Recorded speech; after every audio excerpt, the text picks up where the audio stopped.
ઉનાળાની તપ છે. ગરમીના રસ્તામાં શેરડીના રસની લારી જોઈ રસ પીવાની ઈચ્છા થાય છે. શેરડીના રસની મીઠાશ, લીંબુ ખટાશ અને પુદીના જે ઠંડક બોલાવનારી ગરમીના તથ્ય શીતળાને આપવાની બીજા હોઈ શકે છે.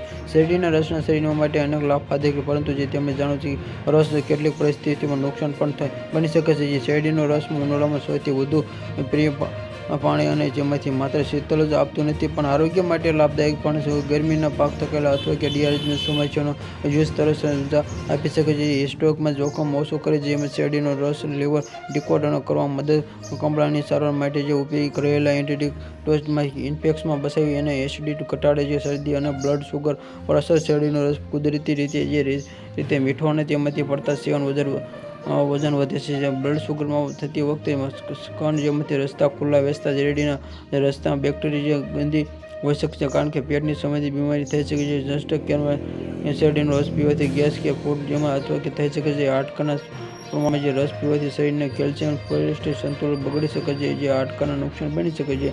કેટલાક લોકોને શેરડીના રસમાં ખંજવાળ, સીધા સોજા જેવી તકલીફ થઈ શકે છે. શુગરના દર્દીઓને બ્લડ શુગર અને જે ડોક્ટરની સલાહ લેવી. શેરડીનો રસ ન પીવો વજન ઘટાડતા. જેમને વજન ઘટાડવું હોય તેને રસનું ઓછું સેવન કરો, જેમાંથી કારણ તેમાં વધુ કેલરી હોય છે. જે કિડનીની શરીરના રસમાંથી પોલિસિસ્ટિક કિડની સંબંધિત બીમારી ધરાવતા લોકો માટે શકે છે, જે નુકસાન થાય છે. જેમાંથી જેમને શેરડીની એલર્જી હોય તેમણે તેનું સેવન ટાળવું જોઈએ. Subscribe my channel.